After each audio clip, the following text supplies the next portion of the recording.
मैं परवीन खातोला राजगुरु नवोदय क्लासेज में आप सभी का स्वागत करती हूँ। पिछले वीडियो में हमने पढ़ा था, जो हमारा टॉपिक चल रहा था दशमलव भिन्न, उसको कंप्लीट कर लिया था। आज हम हमारे इस टॉपिक से संबंधित महत्वपूर्ण प्रश्नों को हल करेंगे और हमारा पहला प्रश्न है 756.315 में दोनों 5 के स्थानीय मान का अंतर होगा। दोनों 5 का मतलब है, यहाँ पर देखिए हमारे जो दशमलव भिन्न है वहां पर हमारे 2 बार 5 लिखे, एक तो हमारे पूर्ण भाग में यानी पूर्ण संख्या में है और एक हमारे दशमलव भाग में। इन दोनों 5 के स्थानीय मान का क्या निकालना है, हमें अंतर निकालना है। ठीक है, तो यहाँ पर हम स्थानीय मान निकालते हैं पहले इनका। तो 756.315, तो पहले हम पूर्ण संख्या में जो 5 है उसका स्थानीय मान निकालते हैं। तो 5 का स्थानीय मान, तो देखिए हमारे 5 कौन से स्थान पर, ये इकाई और दाई, यानी दशमलव के पहले वाली संख्या हमारी पूर्ण संख्या होती है, उसको हम इकाई, दाई, सैकड़ा, हजार, 10,000 इस तरीके से पढ़ते हैं। तो यहाँ पर 5 का स्थानीय मान देखो, ये दाई पे है तो इसका क्या हो जाएगा, 5 गुणा में 10 बराबर 50। 5 दाई 50, दाई पे, दाई का मतलब क्या होता है 10, तो 10 से गुणा किया तो 50 हो गए। अब देखिए, अब इस वाले 5 का भी हम स्थानीय मान निकालेंगे। तो 5 का स्थानीय मान बराबर, तो देखिए 5 यहाँ पर कौन से स्थान पर है, देखो ये दशमलव के बाद चलता है हमारा 10वां, फिर ये 100वां और ये 1000वां, यानी इसको हम क्या पढ़ सकते हैं, दशांश, ये शतांश और ये तीसरे नंबर पे सहस्त्रांश, यानी इसका स्थानीय मान क्या हो जाएगा, भिन्न में अगर हम बोले तो 5/1000, ये तो भिन्न में हो जाएगा। और अगर हम दशमलव में बोले तो देखिए 1 2 3 जीरो नीचे, तो हमें 3 संख्या के बाद हमें दशमलव लगाना पड़ेगा। तो हमारे ऊपर 1 ही है तो 3 बनाने के लिए 2 जीरो लगा देंगे और ये दशमलव, तो दशमलव में तो हमारा क्या होगा, इसका स्थानीय मान 0.005 और भिन्न में होगा 5/1000। अब क्या करना है, हमें उनका अंतर निकालना है। अंतर क्या होगा, तो देखिए अंतर करना है, अंतर का मतलब होता है घटाना। तो 50 में से 5/1000 घटा लो, या फिर 50 में से 0.005 को घटा लेंगे। तो भिन्न में घटाएंगे तो हमें लसर लेना पड़ेगा, तो हम क्या करेंगे, दशमलव घटा लेंगे। ठीक है, तो यहाँ पर देखिए 50 है, ये तो पूर्ण संख्या है, ये दशमलव है, तो 50 को भी हम क्या कर लेंगे, पूर्ण संख्या को हम क्या कर लेंगे, दशमलव बना लेंगे। तो 50 को हम दशमलव बनाएंगे तो 50 दशमलव लिख देंगे। ठीक है, अब देखिए ये दशमलव के नीचे दशमलव का निशान आया, क्योंकि हमने भिन्नों के जोड़, बाकी, गुणा, भाग, स्थानीय मान सब कुछ सीख लिए हैं। ठीक है, और दशमलव के बाद में 0.005।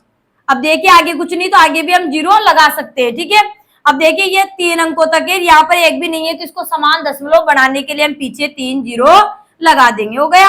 अब हमें इनका क्या करना था, अंतर। अंतर का मतलब होता है घटाना। ठीक है, घटाएंगे, 0 में से 5 ले जाते हैं, उधार लेंगे तो यहाँ भी कुछ नहीं है, यहाँ भी नहीं है, यहाँ भी नहीं है, तो 5 से उधार लेंगे, तो 5 से उधार लेगा तो यहाँ पर हो गए हमारे 10 और यहाँ रह गए 4।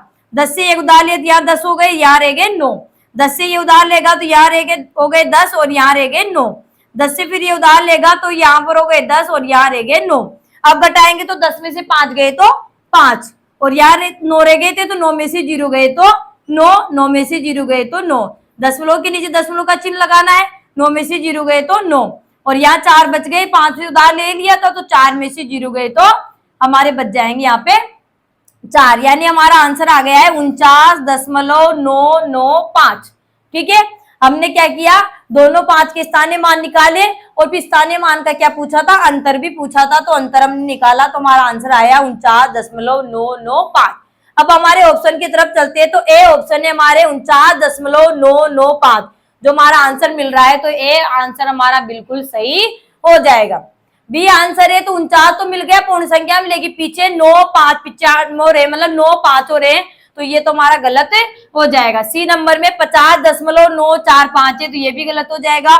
और डी नंबर में 50.005 है, तो ये भी हमारा गलत हो जाएगा। ठीक है, तो इस तरीके से हम चलेंगे। मैंने आपको स्थानीय मान निकालना सिखा दिया, अब स्थानीय मान निकाल कर यहाँ अंतर भी पूछ लिया तो हम अंतर भी निकाल दें, योग पूछे तो हम योग भी निकाल सकते हैं। ठीक है, अब हमारा नेक्स्ट प्रश्न है भिन्न 2/25 का समतुल्य दशमलव है, यानी हमें यहाँ भिन्न दे रखी है 2/25 और इसका समतुल्य दशमलव पूछा है। अब समतुल्य का मतलब क्या होता है कि जब हम इस भिन्न को दशमलव में बदलेंगे तो उसके बराबर हमारे कौन सा दशमलव भिन्न बनेगा, ये हमसे पूछना चाह रहा है। तो यहाँ पर हम क्या कर लेंगे, 25 का भाग हम 2 में लगा देंगे, हर का भाग हम अंश में लगा देंगे। ठीक है, तो यहाँ पर हम लगाएंगे, हमने दशमलव के भाग करना भी सीख लिया था, तो 25 का भाग हम 2 में लगाएंगे। तो 25 का भाग 2 में जा रहा है क्या, नहीं जाता। क्यों, क्योंकि 25 बड़े हैं और 2 हमारे छोटे हैं, इसलिए भाग को आगे करने के लिए यानी दशमलव भाग करने के लिए हम यहाँ पर दशमलव का चिन्ह लगा देंगे। और जैसे ही हमने दशमलव का चिन्ह लगाया, अब हम एक जीरो उतार लेंगे, यानी एक बार में हम एक ही जीरो उतार सकते हैं, तो एक जीरो यहाँ पर उतार लेंगे। एक जीरो उतारते यहाँ पर 20 हो गए, तो 25 का भाग अभी भी 20 में नहीं जा रहा है, नहीं जा रहा है, तो अब दोबारा दशमलव हम नहीं लगा सकते, यानी एक दशमलव भिन्न में एक ही दशमलव का चिन्ह या निशान लगता है। ठीक है, अब आगे संख्या बढ़ाने के लिए हम क्या करेंगे, यहाँ पर जीरो लगा देंगे, और जीरो लगाते हैं यहाँ पर भी हम एक जीरो उतार लेंगे। अब 200 हो गए, तो 25 का भाग 200 में जाता है, तो 25 8 200 कितने होते हैं, 25 8 200, तो यहाँ कितनी बार गया, 8 बार, तो 8 यहाँ लिख देंगे और यहाँ पर 200 के नीचे 200 लिख देंगे। अब हम इसको घटाएंगे, तो जीरो में से जीरो गए तो जीरो बचेंगे, जीरो में से जीरो गए तो जीरो बचेंगे, 2 में से 2 गए तो जीरो बचेंगे, यानी हमारा आंसर आ गया यहाँ पर 0.08। यानी जब हमने हमारे पास जो भिन्न दे रखी थी 2/25 उसको दशमलव में अब जब हमने बदला तो हमारा आंसर आ गया 0.08। दशमलव के आगे आप जीरो भी लगा सकते हैं, कोई दिक्कत वाली बात नहीं है, नहीं लगाओ तो भी कोई दिक्कत वाली बात नहीं है। ठीक है, 0.08। ठीक है, अब हम चलते हैं हमारे ऑप्शन की तरफ। तो पहला ऑप्शन है 0.008, यानी इसने एक जीरो एक्स्ट्रा यहाँ पर लगा दिया, तो यहाँ पर ए ऑप्शन तो हमारा गलत हो जाएगा। बी ऑप्शन है 0.08। ठीक है, अगर हमने दशमलव के आगे जीरो नहीं लगाया और 0.08 मिल रहा है तो भी हमारी कोई दिक्कत वाली बात नहीं है, तो बी ऑप्शन हमारा बिल्कुल सही हो जाएगा। सी ऑप्शन है 0.800। ठीक है, तो ये भी हमारा गलत हो जाएगा। डी ऑप्शन है 8.000। ठीक है, तो ये भी हमारा गलत हो जाएगा। तो हमें दशमलव समतुल्य पूछा था, तो हमारा आंसर किसमें मिल रहा है, बी नंबर, यानी हमारा आंसर आया है 0.08। नेक्स्ट प्रश्न है यदि 23,200 में भाग लगाते हैं 145 तो बराबर में 160 आता है, तो 23.2 में 1.45 का भाग लगाएंगे तो बराबर में क्या आएगा, यानी बराबर है क्या हमारा आंसर आएगा। इसे हमें हल करना है। ठीक है, ये प्रश्न कई बार पूछा जा चुका है और हर बार ये प्रश्न पूछा जाता है, संख्या चेंज होती है, तरीका वही रहता है। ठीक है, कभी कभी ये गुणा के आधार पर भी पूछा जाता है, तो यहाँ पर ये भाग के आधार पर है। तो देखिए इस भाग को हम इस तरीके से भिन्न के रूप में लिख देंगे इसका, यानी यहाँ पर हमें कोई पहाड़ा भाग देने की कोई जरूरत नहीं, हम डायरेक्ट इसको हल करेंगे। तो देखिए 23,200 में 145 का भाग लगा रहे हैं तो बराबर में हमारे 160 आते हैं। ठीक है, तो यहाँ पर संख्या है हमारी दशमलव भिन्न है। 23.2 में अगर हम 1.45 का भाग लगाएंगे तो क्या आएगा। तो देखिए हमें संख्या अगर हम दशमलव नहीं माने, यहाँ पर हमारे दशमलव का चिन्ह नहीं माने, तो लगभग ऐसी ही जैसे 232 है और ये 145 से लग रहे हैं, बस पीछे जीरो ज्यादा है, तो हमें पता चल गया है कि थोड़ी लमसम है। तो यहाँ पर हम क्या करेंगे, इसको इस तरीके से बनाने की कोशिश करेंगे, यानी इसको ऐसा भिन्न रूप हम बना लेंगे। ठीक है, चाहो तो आप भाग देकर भी कर सकते हो और चाहो तो आप डायरेक्ट भी आंसर कर सकते हो। ठीक है, तो देखिए इसको भिन्न बनाएंगे तो 23.2 भिन्न बनेगी 232/10। क्यों, क्योंकि यहाँ पर दशमलव के बाद एक संख्या थी इसलिए एक जीरो नीचे लग जाएगा। भाग 1.45 क्या बन जाएगी, भिन्न बनाएंगे तो 145/100, क्योंकि यहाँ पर दशमलव के बाद दो संख्या है। ठीक है, चलिए अब इसको आगे हल करते हैं। तो 232/10 और हमें इसका भाग लगाना है 145/100 का, तो गुणात्मक प्रतिलोम हम इसका करते हैं। तो भाग का जगह गुणा हो गया और ये प्रतिलोम करेंगे तो 100/145, यानी 145/100 का गुणात्मक प्रतिलोम क्या हो जाएगा, 100/145। ठीक है, अब यहाँ पर हम क्या करेंगे, इनको काटेंगे नहीं, इनको डायरेक्ट ही क्या कर देंगे, अंश को अंश से गुणा और हर को हर से गुणा कर देंगे। तो देखिए इसको अगर हम गुणा करते हैं तो 23 यानी 232 और 100 से गुणा करेंगे तो 2 जीरो यहाँ पीछे लग जाएंगे। ठीक है, और इसको गुणा करेंगे तो देखिए यहाँ पर 10 गुणा में 145 हम रहने देंगे। ठीक है, अब देखिए हमारी जो ये बिन बनी है ना 23,200 बटा में 145 और गुणा में इधर 10 भी है, तो इन 10 को छोड़कर हम देखते हैं तो सेम ऐसी की ऐसी ही हमारी बिन ये बन चुकी है। 23,200 ऊपर है और बटा में 145 है, गुणा में 10 है। इसका मतलब है कि 23,200 में जब 145 का भाग लगाते हैं तो 160 आते हैं। इसका मतलब 160 तो यहाँ पर आएगा, यानी इसमें भाग देने पर 160 आएगा। लेकिन बटा में हमारे यहाँ पर 10 भी अभी भी बचा हुआ है। ठीक है, तो जब बचा हुआ है तो इसको बटा में लिख देंगे, क्योंकि इसका आंसर तो हमें पता चल गया कि 145 का भाग 23,200 में लगाते हैं तो 160 आते हैं, यानी हमें पहाड़ा बोलने की बिल्कुल भी जरूरत है यहाँ पर नहीं पड़ी है। ठीक है, तो यहाँ पर 160 इसका आंसर आ गया, लेकिन हमारे नीचे 10 भी अभी बचे हुए थे, इसलिए 10 हम नीचे लिख देंगे बटा में। ठीक है, अब इसको आगे हल करेंगे तो 1 जीरो से हमारा 1 जीरो कट जाएगा, तो हमारा क्या बच जाएगा 16 बटा में 1, और 16 बटा 1 का मतलब क्या होता है 16, यानी इसका आंसर हमारा क्या आ गया 16, यानी बिना भाग दिए हमने डायरेक्ट इसको हल कर लिया, तो ये 16 हमारा आंसर आ गया।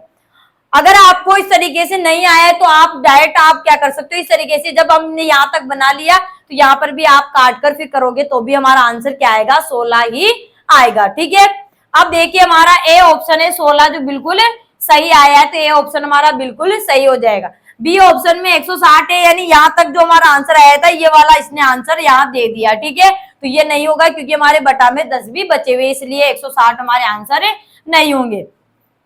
अगला है, तो अगला में दशमलव लगाकर इसने दे दिया कंफ्यूज करने के लिए, तो 1.60 है, तो ये भी हमारा गलत हो जाएगा। और डी नंबर में 0.16 है, तो ये भी हमारे गलत हो जाएगा। यानी अगर हम दशमलव नहीं माने तो देखिए यहाँ पर 160 है, ये 160 है और ये 16 है और वो भी 16 है, तो दो जगह 160 और दो जगह 16 है। अगर दशमलव नहीं मानते तो लगभग देखिए इनके जो आंसर आपको दिख रहे होंगे वो लगभग ऐसा लग रहा है कि एक जैसे ही हो रहे हैं। ठीक है, लेकिन जब हम हमारे सवाल को करेंगे, नियम से करेंगे, जो हमने सीखा है उस तरीके से करेंगे तो हमारा सही जवाब निकल कर आ जाएगा। तो हमारा आंसर आएगा यहाँ पे 16, जो हमारे ए ऑप्शन में हमें मिल रहा है। नेक्स्ट क्वेश्चन है हमारा 7.7 प्लस 7.77 प्लस 7.777 प्लस 7.7777 का योग है। यानी हमें 4 दशमलव भिन्ने दे रखी है, उनको योग करना है। योग का मतलब उनको जोड़ना है। ठीक है, तो जोड़ेंगे तो आपको मैंने दशमलव भिन्नों के जोड़ सिखा दिए हैं। ठीक है,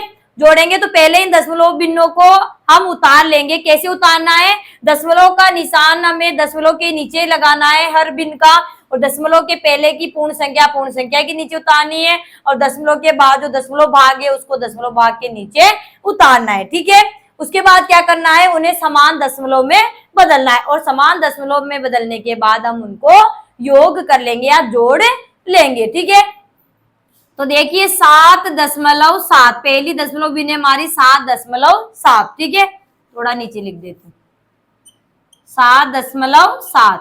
अगली दशमलव भिन्न देखिए हमारी, दशमलव के नीचे दशमलव का चिन्ह लगाना है, फिर उतारना है भिन्न में। तो दशमलव के पहले 7 है, दशमलव के बाद में 7 और 7। ठीक है, उसके बाद तीसरी दशमलव भिन्न है हमारी, तो दशमलव के नीचे पहले दशमलव, दशमलव से पहले 7 और दशमलव के बाद में हमारे 7 7 7। फिर चौथी दशमलव भिन्न है, तो दशमलव के नीचे दशमलव लगा देंगे, दशमलव से पहले है 7, दशमलव के बाद है 7 7 7 और 7। ये हमने हमारे दशमलव भिन्नों को एक के नीचे एक उतार दिया। ठीक है, अब क्या करना है, हमें इनको समान दशमलव में बदलना है, क्योंकि हमें पता चल गया कि ये समान दशमलव में नहीं है। क्यों नहीं है, देखिए यहाँ दशमलव के बाद 1 स्थान है, यहाँ दशमलव के बाद में 2 स्थान है, और यहाँ दशमलव के बाद 3 स्थान है, और यहाँ दशमलव के बाद 4 स्थान। तो सबसे ज्यादा इसमें ही है, तो हम भी सभी को 4 स्थानों तक बना लेंगे। तो पहली दशमलव भिन्न हमारी 7.7। अब इसमें एक ही स्थान तक है, 4 बनाने के लिए हम 3 0 यहाँ पर लगा देंगे। अगली है दशमलव के नीचे दशमलव, दशमलव से पहले 7 और दशमलव के बाद 7 7, यानी 2 स्थान तक है, तो 2 स्थान तक है, तो 4 बनाने के लिए इसमें 2 0 और हम लगा देंगे। ठीक है, उसके बाद अगली दशमलव भिन्न हमारी, दशमलव के पहले 7 और दशमलव के बाद 7 7 7। ठीक है, अब यहाँ पर 3 है, तो 4 बनाने के लिए 1 0 हम लगा देंगे। और चौथी हमारी दशमलव भिन्न है, दशमलव का निशान दशमलव के नीचे लगाना है, दशमलव से पहले 7, उसके बाद 7 7 7 7, यानी ये 4 स्थान तक इसको ऐसे ही उतार देंगे। अब हमें क्या करना है, इसका योग करना है। हमें योग पूछा है तो योग ही करेंगे। ठीक है, अब योग करते हैं तो देखिए 0 0 0 7, यानी 0 में 7 जोड़े तो कितने आएंगे हमारे, 7 ही यहाँ पर आएंगे। क्योंकि जोड़ना कैसे, वैसे जोड़ना है जैसे हम पूर्ण संख्या को जोड़ते आ रहे हैं, यानी नॉर्मल जो हम जोड़ करते थे वैसे ही हमें यहाँ पर जोड़ करना है। ठीक है, फिर ये देखो 0 0 0 में 7 जोड़े तो 7, और 7 में 7 जोड़े तो कितने हो गए, 14। तो 14 के 4 और हासिल का लग गया हमारे 1, जिसको मैंने गोले में यहाँ पर रख दिया ताकि हमें पता रहेगा कि हासिल का भी यहाँ पर लगा था। 0 0 में 7 जोड़े तो कितने हो गए, 7, और 7 में 7 जोड़े तो कितने हो गए, 14, और 14 में 7 जोड़े तो कितने हो गए, 21 21 हो गए। अब 21 में एक हासिल का जोड़े तो कितने हो गए, 22।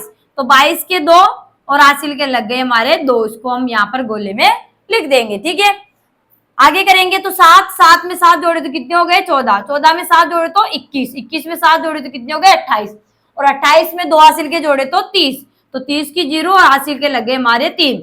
अब दशमलव का चिन्ह है तो दशमलव के नीचे दशमलव का चिन्ह में ऐसे ही लगा देना है। ठीक है, इसको मैंने हासिल को गोले में लिख दिया। ठीक है, 7 7 में 7 जोड़े तो कितने हो गए, 14 14 में 7 जोड़े तो 21, और 21 में 7 जोड़े तो कितने हो गए, 28, और 28 में हासिल के 3 जोड़े तो कितने हो गए, 31, कितने हो गए, 31। ठीक है, तो हमारा आंसर आ गया 31.02447।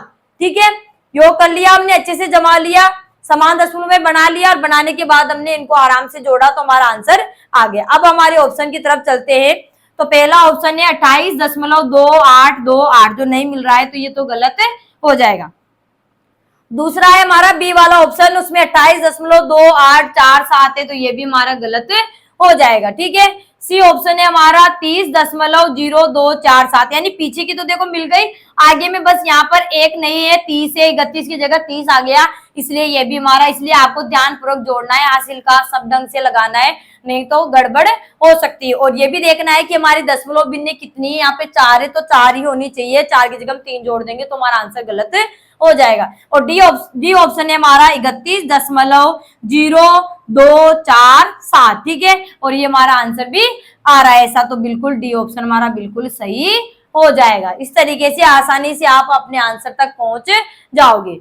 नेक्स्ट पर्सन है हमारा, अगला पर्सन है 0.504 गुणा में 30 बटा में 50.4 गुणा में 3 गुणा में 0.1 का मान क्या होगा। यानी हमें पर्सन दिया है, इस पर्सन को हमें हल करना है, इसका आंसर हमें दशमलव में ही लाना है, क्योंकि हमारे चारों ऑप्शन दशमलव में, हमें इसका आंसर दशमलव में लाना है। ठीक है, तो देखिए हम इसको हल करेंगे तो यहाँ पर देखिए मैं उतार रही हूँ पर्सन को, 0.504 गुणा में 30 बटा में 50.4 गुणा में 3। ठीक है, और गुणा में हमारे 0.1 है।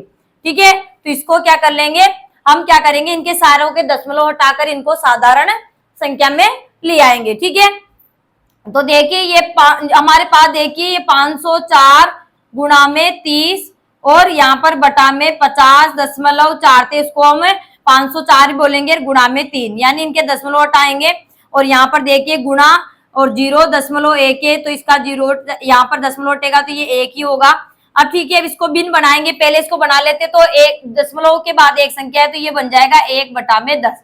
अब देखिए यहाँ पर दशमलव के बाद हमारी 3 संख्या थी, तो यहाँ पर नीचे कितने जीरो लग जाएंगे, हमारे 3, हमें पता है, भिन्न बनाते तो हम पता है कि दशमलव के बाद जितनी संख्या होती है उतने जीरो नीचे लग जाते हैं, और एक तो हम लिखते ही है क्योंकि बटा में सभी बिंदुओं के नीचे एक छुपा होता है। ठीक है, ऊपर देखिए इसका जब दशमलव हटेगा तो दशमलव के बाद एक संख्या है तो ऊपर हो जाएगा हमारे 10। ठीक है, तो हमने इसको दशमलव हटा दिया, दशमलव हटा के हमने इसको क्या बना लिया, एक साधारण भिन्न के रूप में, या साधारण संख्या बन गई हमारी सारी, और भिन्न में हो गई। ठीक है, अब हम क्या कर लेंगे, अब इसको हल कर लेंगे। अब यह आपको सारे गुणा दिख रहे होंगे, यानी भिन्नों के गुणा आपको दिख रहे हैं, तो आपको पता है भिन्नों के गुणा का नियम है कि अगर कोई भिन्न कट रही है, आमने सामने अंश अर्श से कट रही है तो उसको काट लेंगे, और नहीं कट रही है तो फिर क्या करेंगे, अंश को अंश से गुणा कर देंगे और हर को हर से गुणा कर देंगे, यानी जितने भी अंश है उन सब अंशों को गुणा कर लेंगे, जितने भी हर हमें दे रखे हैं उन हर को भी हम गुणा कर लेंगे। ठीक है, तो चलते हैं यहाँ पर देखते हैं कि कौन किससे कट रहा है। तो देखिए ये 504 है, ये भी 504 है, तो सेम संख्या से जब कटती है तो आंसर हमारा 1 आता है, यानी एक बार कटती है, तो 504 से एक बार, ये 504 से एक बार कट गए। ठीक है, अब देखिए यहाँ पर 10 है, यहाँ पर भी 10 है, समान है, तो 10 से 10 कट जाएगा, 10 एकम 10 और 10 एकम 10। ठीक है, अब देखिए यहाँ पर 3 है, ये 30 है, ये भी कट रहे, 3 के बाहर से कट जाएंगे, 3 एकम 3 और 3 ढाई 30, 10 बार कट गए। ठीक है। अब यहाँ पर ऊपर तो एक है, 10 है, एक के नीचे एक, 1000 और एक। अब देखो 10 का एक, 10 से ये भी कट रहा है ना, एक जीरो से इसका एक जीरो भी कट जाएगा। ठीक है, तो ऊपर तो हमारे क्या बच गए, एक एक एक एक। तो अंश पूरे गुणा करेंगे, एक को एक से गुणा किया तो एक, एक को एक से गुणा किया तो एक, और एक को एक से गुणा करेंगे तो एक ही हमारा आ जाएगा। नीचे हमारे एक को एक से गुणा करेंगे तो एक, और एक को 100 से गुणा करेंगे 100, और 100 को एक से गुणा करेंगे तो 100। तो हमारा आंसर आ गया भिन्न में, तो इसका आंसर आ गया 1/100। तो हमने देखा था कि हमारे जो सारे ऑप्शन थे वो किसमें थे, दशमलव भिन्न में थे। तो हमें यहाँ पर भिन्न में आंसर नहीं लाना था, दशमलव में लाना था। तो कोई बात नहीं, अब भिन्न में आ गया तो हम इसको दशमलव में बदल लेंगे। दशमलव में बदलेंगे तो देखिए नीचे कितने जीरो है, 2 जीरो है, 2 जीरो है। इसका मतलब है हमें 2 अंक छोड़कर दशमलव लगाना है। किधर जाना है, बाईं ओर चलना है। ठीक है, तो देखिए एक तो हमारे पास ऊपर था ऐसे ही, और इसको 2 अंक तक लगाने के लिए एक जीरो और लगा देंगे, यहाँ पर हमारे लग जाएगा दशमलव का निशान। ठीक है, तो हमारा आंसर आ जाएगा 0.01। क्या आ जाएगा, 0.01। यानी हमने देखा कि यहाँ पर संख्या का अगर हम दशमलव हटा देते तो हमें समान दिख रही थी, इसलिए हमने उनका दशमलव हटाकर इनको साधारण संख्या बना लिया। और साधारण संख्या बनाने के बाद में हमारे आराम से ये कट गए, और कटने के बाद हमारे 1/100 बचे, उसको हमने दशमलव बदला तो हमारा आंसर आ गया 0.01। अब हमारे ऑप्शन की तरफ चलते हैं। तो ए ऑप्शन है हमारा 0.02, जो बिल्कुल गलत है। बी ऑप्शन है हमारा 0.03, ये भी हमारा गलत हो जाएगा। और सी ऑप्शन है हमारा 0.01। देखो दशमलव के बाद 01 मिल रहा है, दशमलव के आगे जीरो हम लिख सकते हैं, नहीं लिखो तो भी कोई दिक्कत वाली बात नहीं है। तो सी नंबर हमारा बिल्कुल सही हो जाएगा। और डी नंबर है 0.04, तो ये भी हमारा गलत हो जाएगा। तो इस तरीके से वहां पर ऐसे ही प्रश्न पूछे जाएंगे, यानी जैसा मैंने आपको बताया था, तो सभी जो सवाल है वैसे ही आएंगे जैसा पढ़ाया गया था। जोड़, बाकी, गुणा, भाग आपको आने चाहिए, दशमलव भिन्न के स्थानीय मान आना चाहिए, सम दशमलव, विषम दशमलव करना, आरोही अवरोही करना, उनका सब कुछ आना चाहिए, वो आ जाएगा। तो आपके दशमलव भिन्न का जब भी प्रश्न आएगा तो वो बिल्कुल भी गलत नहीं होगा। ठीक है, तो आज हमने इसके जो महत्वपूर्ण प्रश्न थे उनको हल कर लिया है। अब नेक्स्ट जो वीडियो है उसमें हम आगे का जो टॉपिक है उसको पढ़ेंगे। तब तक के लिए धन्यवाद। जय हिंद, जय भारत।